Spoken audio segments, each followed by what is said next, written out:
Bonjour, je suis l'avocat Fabio Locherbo et voici un nouvel épisode du podcast Droit de l'immigration. Dans cet épisode, nous abordons le retrait de la nationalité italienne lorsque des documents falsifiés sont découverts.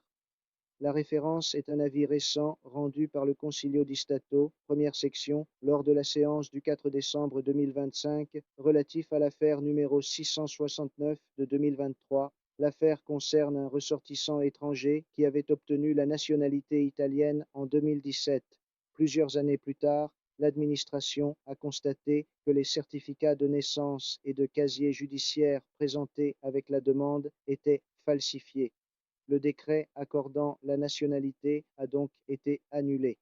L'intéressé a contesté cette décision en soutenant qu'un délai excessif s'était écoulé et que le retrait violait l'article 21 noni de la loi 241 de 1990 en invoquant également sa bonne foi.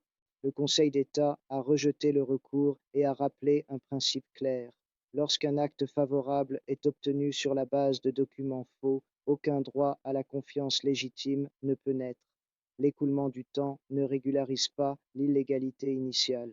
Il est indifférent que la falsification soit matérielle ou idéologique, et il est également indifférent qu'il y ait ou non une responsabilité pénale. Ce qui compte, c'est que l'administration ait été induite en erreur. Dans de tels cas, l'intérêt public au retrait existe en lui-même et l'administration peut exercer son pouvoir d'autotutelle même sans notification préalable de l'ouverture de la procédure, car la participation de l'intéressé ne pourrait pas modifier l'issue. Le message est clair, la nationalité italienne ne peut pas reposer sur des éléments faux.